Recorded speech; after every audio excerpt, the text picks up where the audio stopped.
Hello, everyone, and welcome to Quest, a journey into true crime and the paranormal.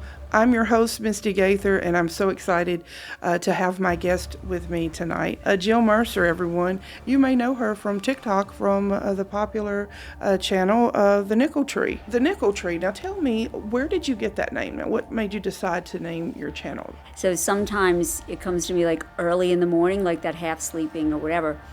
And it comes from my grandmother's house was on Willow Street here in New Orleans, and she had a store in front of it.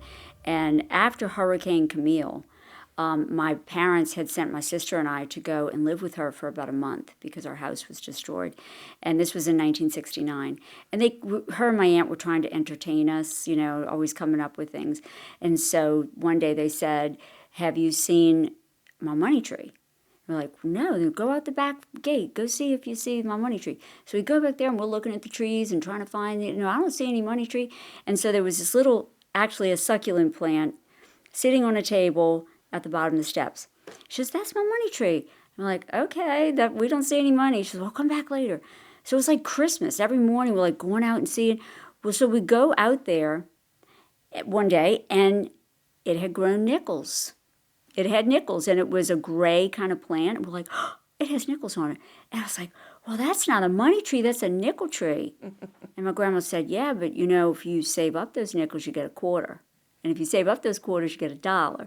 So she was really, really my initial exposure to small business, and did it at a time that, women were just home with their kids, and she was divorced and having this store with my aunt. And, so that's where I got it from, because originally I was going to tell stories about small business.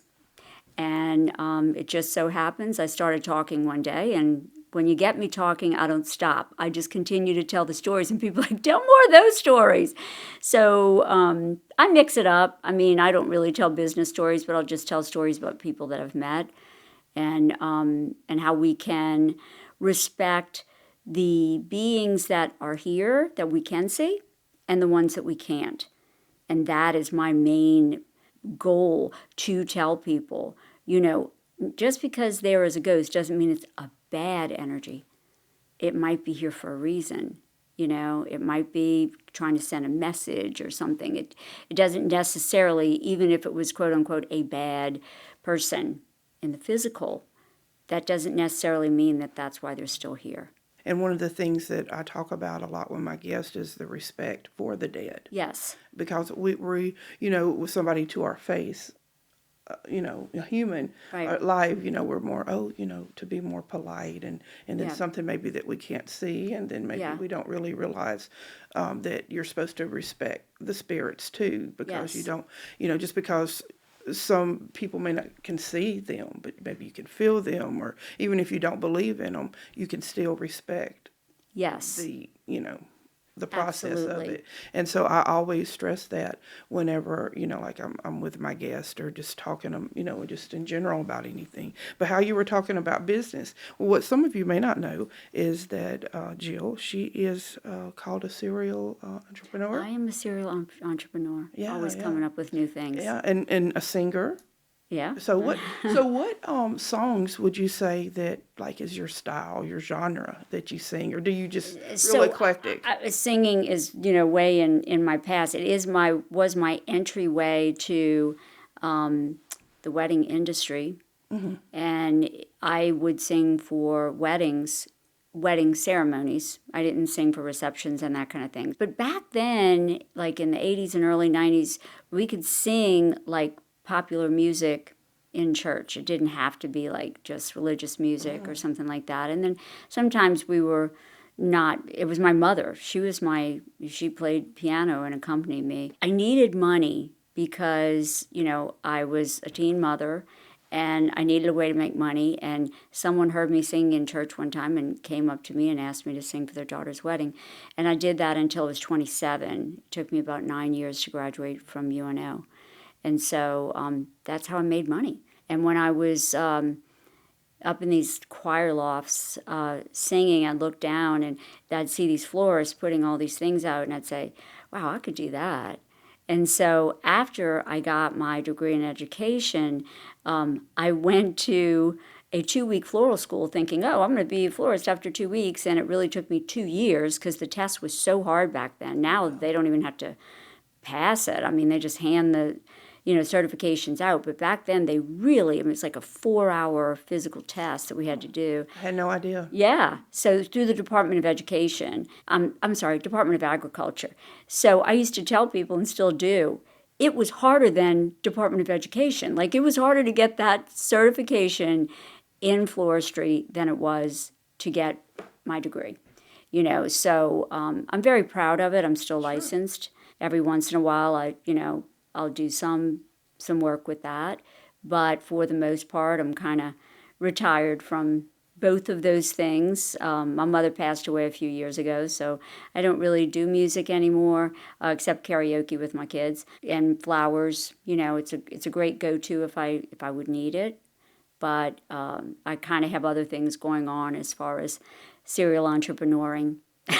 Yeah, I mean, like you're touching on there, the event planner, wedding event planner, and just other events too, or just weddings, or Mainly, it's always been weddings. And so before they ever had, wedding planners and movies about wedding planners, like in the 90s, there was just really a small group of us in the city that were actually doing wedding planning. And then, of course, when, I got my own venue, I did it 5 times a week. I owned a diet center at one point.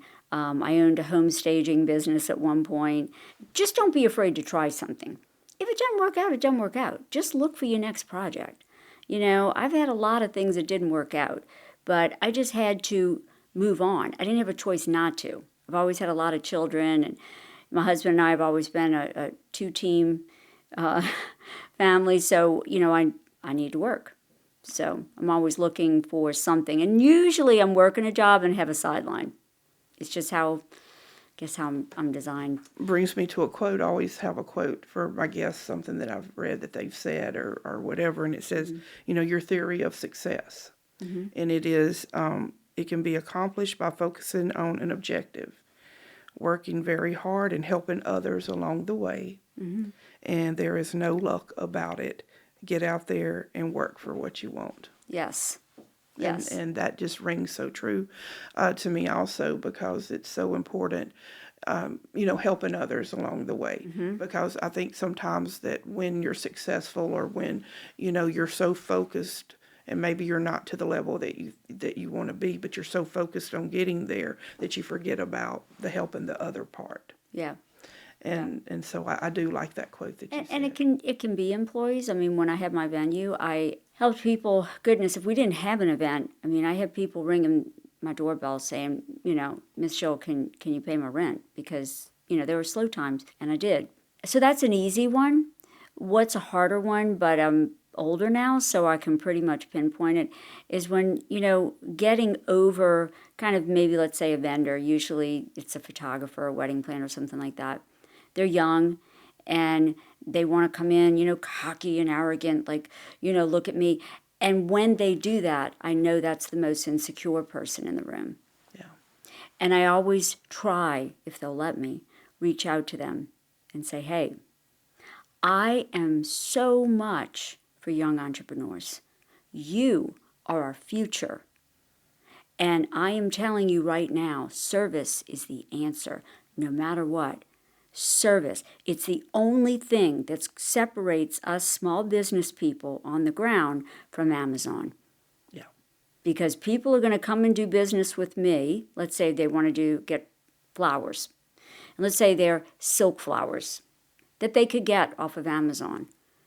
But they know when they call, because they've heard from their friends that they've dealt with me before, I am not going to put them in their place. That sounds good. You know what I'm saying? Yeah, I do. I'm not going to be like, what's your budget? Yeah. What? Do you know who I am? Right. Do you know the year's experience? Or when people call me like, well, okay, when's your wedding? November 30th.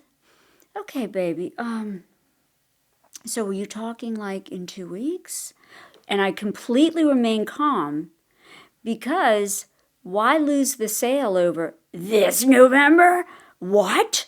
People have been planning for 3 years to make that person on the other side of the phone feel like garbage. Why would I do that?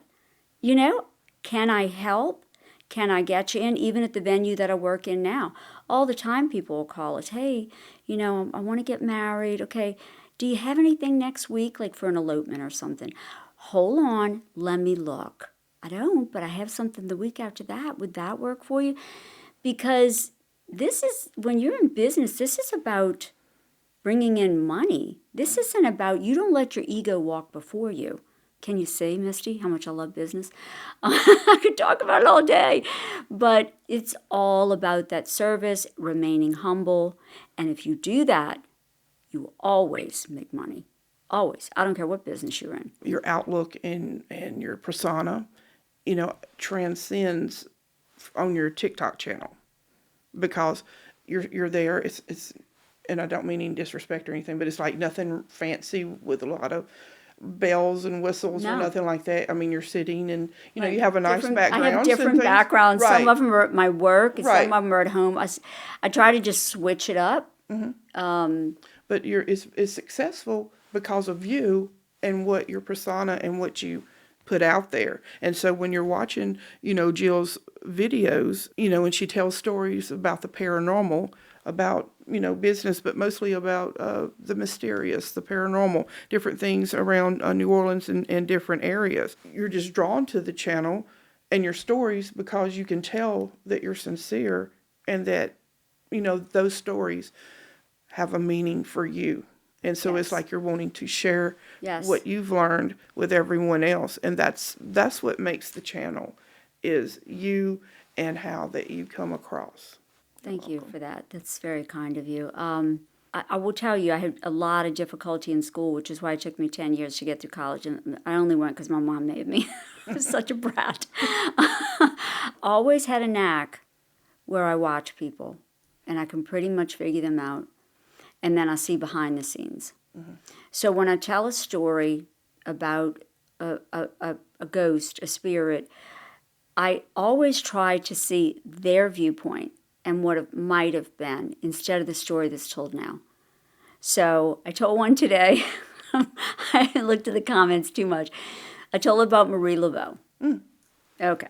And I told it the story, you know, the one everybody wants to hear. I told that during the summer. And I could not get this woman off my mind. And it occurred to me last month that Marie Laveau was an excellent businesswoman. Mm-hmm. And I also know she was the voodoo queen. I get that. And she played into it. She was also Catholic, and she mixed those two, which is why we see Catholic relics in the voodoo stores. I just think she was a businesswoman. And I think she was, you know, she was getting her black clients to tell her about the owners, and then the owners would call her for a reading, and then she had all of this mystical information where she had already gotten the information from gossip, from, you know, doing people's hair and meeting in Congo Square. At the end of her life, last 10 to 20 years, it said, she just decided, you know, I don't want to do all this voodoo. I just, you know, she went to church every day. I read that she went and saw people on death row. She went to the prisons all the time. She really served. And I was like, why don't we hear this about Marie Laveau? Mm-hmm. I feel like all of us make mistakes and all of us do things in our life that we're not proud of. But what about if 133 years after your death, that's all they're still talking about? And nobody talks about that. But at the end of your life, you know, you went to church every day. She was buried in St. Louis Cemetery because she died like with good graces from the church, from the Catholic Church. And, you know, she did a lot of good. She learned about herbs. She helped a lot of people. Those herbs weren't like some kind of voodoo potions. They were probably herbs and medicine she was learning from the Native Americans that were being pushed out and pulled into like the surrounding areas, the swamp areas and stuff. They were coming over from Mississippi because they were pushed off their land. They're the ones who were the original herbalist. Mm-hmm. They weren't like these, you know, worshipers, like devil worshiping, thing that people made them to be. They had so much knowledge. And so now you see an herbal book and everybody's like, oh, let me see that herbal. Well, how can a natural remedy? That's all she was doing. And so today I told that story about her because it was like, all right, I'm here to plead the case for Marie Laveau. And it's been 133 years. Babe, go to the light. It's good. Jesus is waiting, But I think she's already there. Yeah, she probably is. I think she's already there. Yeah. So you're talking about the church, and it reminds me of one of the episodes that you talked about, and that was, a lot of people from the area went to Catholic schools here because, just really, the majority here is Catholic. Right. And so it was 75% probably when you and I were growing up. Yeah. Mm-hmm. And so, what do? You send your kids to Catholic school, right. And you learn. So, the story that I'm talking about is of the nun. Yeah. That was, I think we should. Borgia, and you were like in the fourth grade. And so I really think that was a really cool story because, you were saying how, the nun, she didn't really talk to anybody. She was about 6 foot tall. She had her habit on. She walked by the lunchroom. She didn't have to say a word. Y'all all lined up. We all had to line up. Right behind her. But fast forward, she wasn't a nice lady. She was not a nice lady. Not a nice lady. Everybody got F's in her class. Yeah, everybody failed because right. That's and back then, they hit us. Oh yeah, yeah. The rap. She saw nothing with hitting people with a ruler and right. I was scared to death of her. Sure. I was reading. I watched the Nun movie and I was like, well, she could have been. Yeah, right. Maybe she was. Maybe she inspired the character. Who knows? But fast forward, and you are like a substitute teacher for the school. Yeah. And they were kind of talking about don't stay up there by yourself. And so, what did you do? I did. All and right. there was some kind of meeting or something, and I said, okay, I got to get my stuff. And I'm walking out that room, and I could see, oh gosh, I'm getting goosebumps right now because I remember. And I just kind of saw her standing there at the end of that hall, just like she used to do. And I was only there for about 6 weeks. And then coincidentally, my son was having trouble with a learning disability, and this same school had a program at that point. And so I said, this is a nice little school, and I went here, and I really wasn't even thinking about the nun. Well, my daughter, that's when I realized how clairvoyant she was, because she came home, and she said, Mom, there's a ghost nun that haunts the school. And I said, oh, really? She goes, yeah, she stands in the hall in the back. And I'm like, oh, no. Because I didn't tell my kids. I never told them things to scare them. They all, one by one, the girls. The boys are just like, oh, y'all. And I'm like, I know y'all all see it. But they don't admit it. But the girls, one by one, they came and said, Mom, this happened or whatever. And I never wanted to make them feel like they were crazy.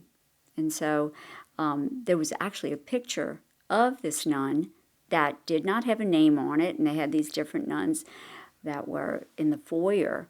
And so she came home and she said, I know which one she is.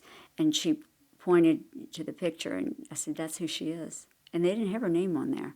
Now let me ask you this. Would you say that you're gifted? Yeah. Okay. Because I know you have strong intuition. I do. But you also see and hear, and so that's what I was wanting to ask you, because I knew about the intuition part. So, okay, so your daughters inherited from you. I have so 4 daughters. Right. Yeah. You have seven kids. I have 7 children. Right. Yeah. So they inherited from you. So who did you inherit it from? My grandmother. Okay. The Nickel Tree grandmother. Okay. I know for a fact it was her. And I've thought a lot about it, and I know that my father had that. I know he did. My father could go up to someone, shake their hand, and tell you everything about them. Everything. Right. And one of my sons, the real estate son, is the same way. I'm not going to say it's a gift and a curse, but it's like when you're that empathetic and you can just shake somebody's hand and you know basically everything about them, how they're basically probably what they do for a living. And I mean, he's unbelievable with that, but it also makes him very empathetic and sometimes taken advantage of. And I'm the same way. But I'm not going to change the way I am. When people tell me, you shouldn't be this way, you should develop this tough skin, I'm like, I'm never going to develop a tough skin.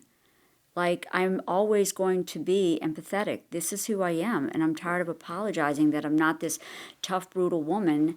And, I don't want to be like that. I just want to be who I am. Can you imagine if everybody had the tough skin and then there would be no compassion? Right. There would be no, like you said, empathy or anything. It would just be, well, we're just trying, we want to be people who don't show emotion. And right.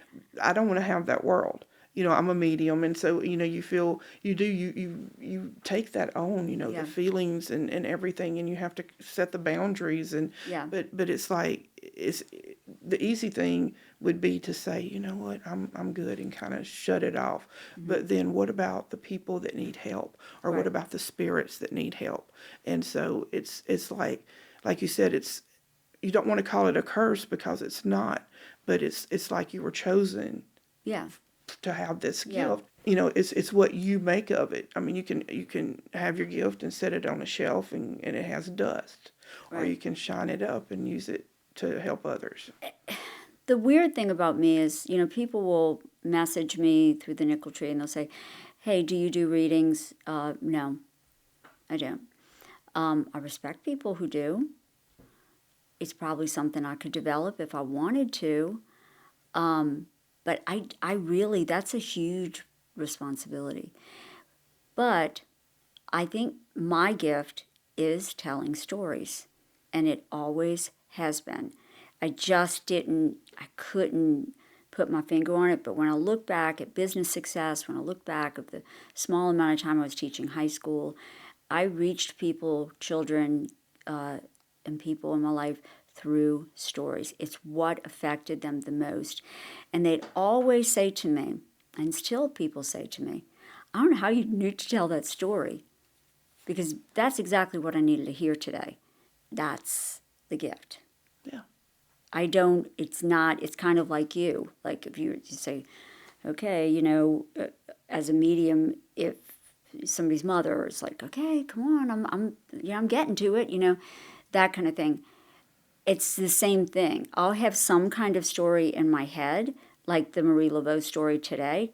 I'm not saying it's her telling me that, but it's something that somebody needed to hear, which is a little bit what I've been going into from on my Nickel Tree right now is just about that reading into people and seeing beyond what's just right in front of you, and telling stories about people, and how incredibly powerful the mind is, positive or negative.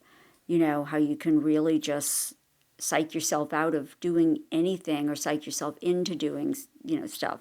So I think storytelling is my gift on that, but I can't imagine not telling stories that don't have meaning. Because that brings me to one of your other episodes, about the friend that was trying to get to Lafayette the next day, for the meeting, and then she had stayed with her friend, and her friend was like, "Well, can you just,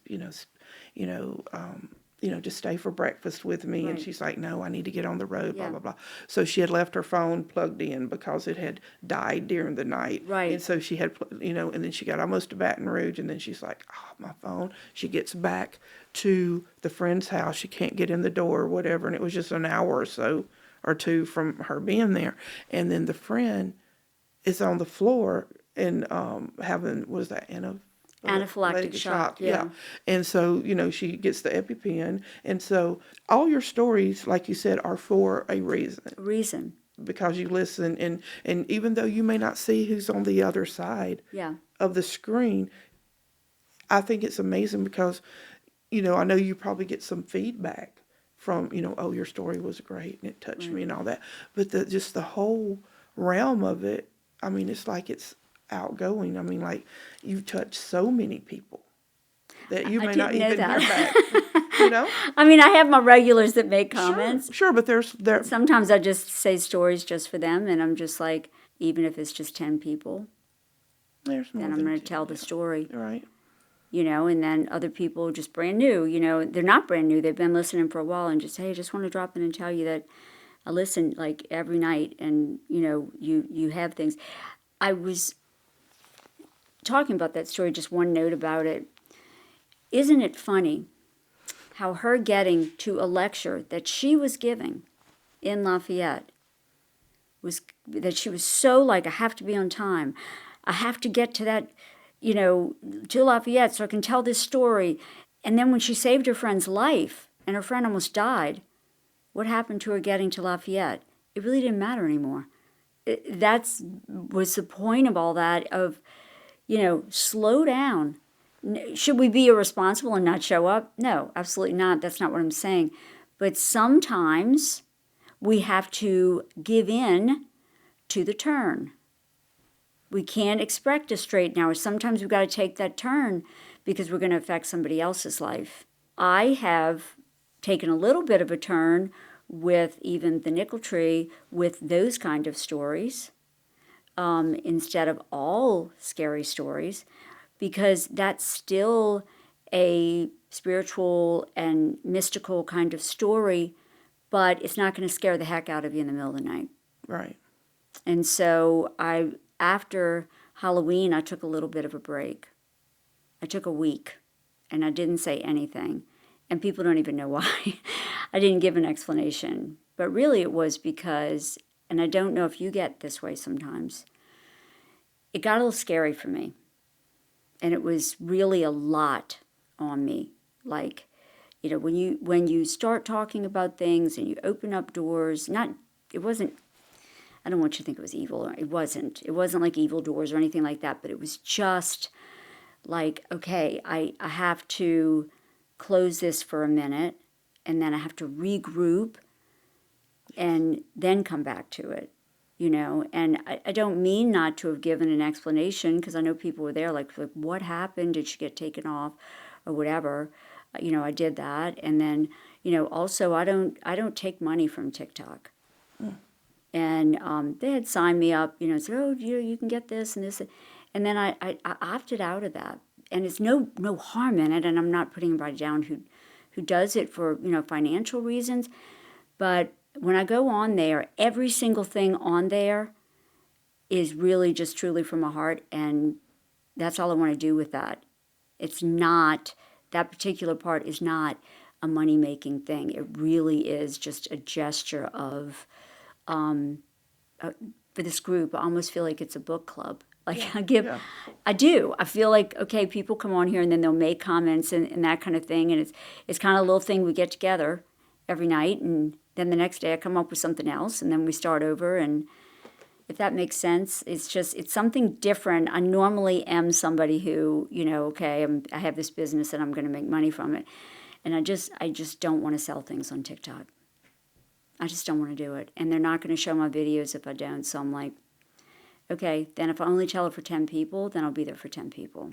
But they show up, so. Yeah, they do. You have a core, but, it's a lot more than 10 people that show up for your videos. Believe me, it really is. And that just, word of mouth and just, people just see. And like I said, it's it's a process, and you're just right in there. And you could, people recognize people that are genuine. Yeah.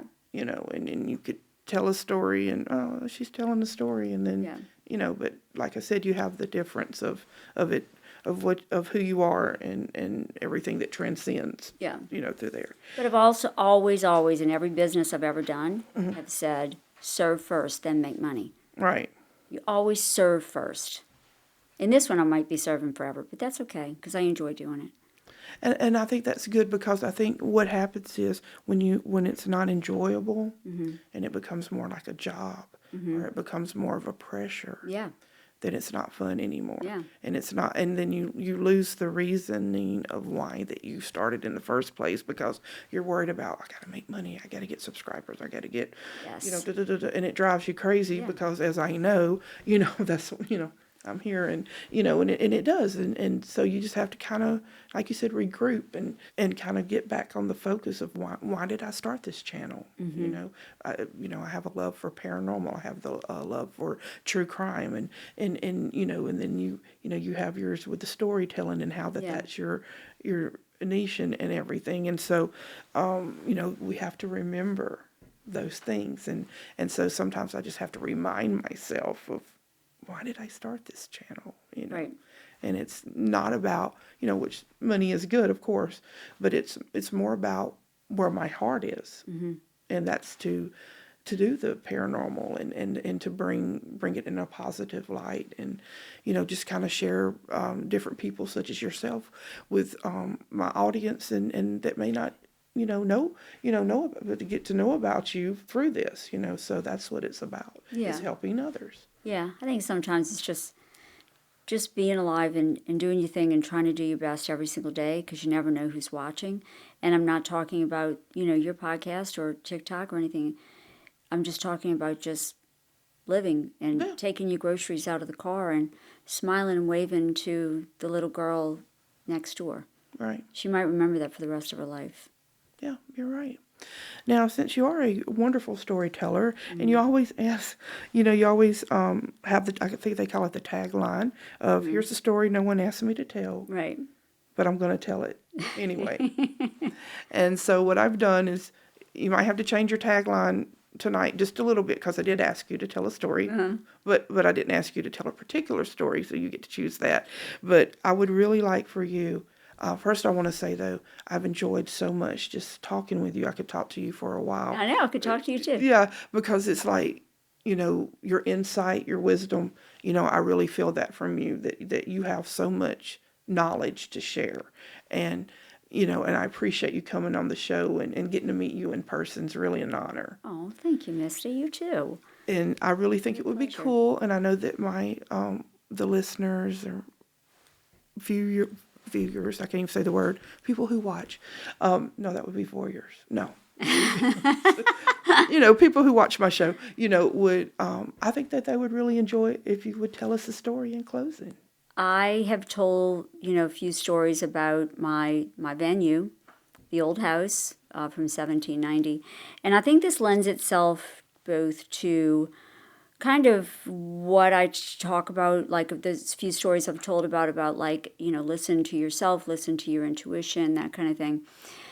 For 3 years, from 2015 to 2018, something was telling me I needed to go. I needed to leave.